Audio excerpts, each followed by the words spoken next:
ก็เป็นคนผ่านนักเขาบอกไม่หาอันก็เป็นคนผ่านนักเขาแม่ไม่หาอันก็เป็นคนผ่านก็เป็นคนผ่านก็เข้าใจเหตุการณ์ไม่ย้อนกินไผ่ก็อมเห็นจังนั้นไม่เป็นนักคนมีเสไม่อำบ่วนสั่งให้มันเป็นผู้ดีปัดบนเสจำลังหนึ่งกรรมก็ว่าก็เป็นคนผ่านสองกรรมก็ว่าก็เป็นคนผ่านนักเขาบอกไม่หาอันก็เป็นคนผ่านนักเขาแม่ไม่หาอันก็เป็นคนผ่านมีเงินกว่าจอมเป็นเขาปอยอยู่ที่เฮิร์นเสกก็ต้นกินเขาซอยเป็นตึกอยู่ไผ่ก็อยู่ห่างไกล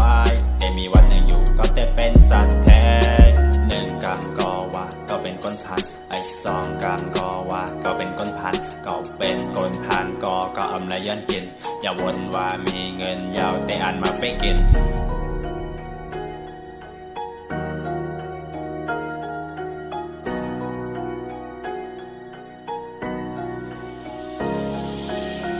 กรรมก็ว่าก็เป็นคนผ่านสองกรรมก็ว่าก็เป็นคนผ่านนักเขาบอกไม่หาอันก็เป็นคนผ่านนักเขาแม่ไม่หาอันก็เป็นคนผ่านก็เป็นคนผ่านก็มีล้อมันฟันมีสั่งไล่ฟรีมีไผ่มาปั่นวันหนึ่งมาเก่าเตเฮ็ดปันให้ไม่หันว่าคนผ่านเหมือนเก่ามันเตมีลองสั่ง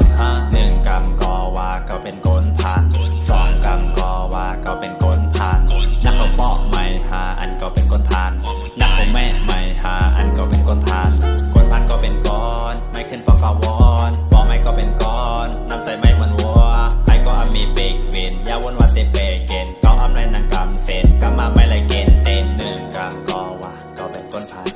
สองกำก็ว่าก็เป็นคนผ่านกนเหมือนกันเป็นสังวานกัน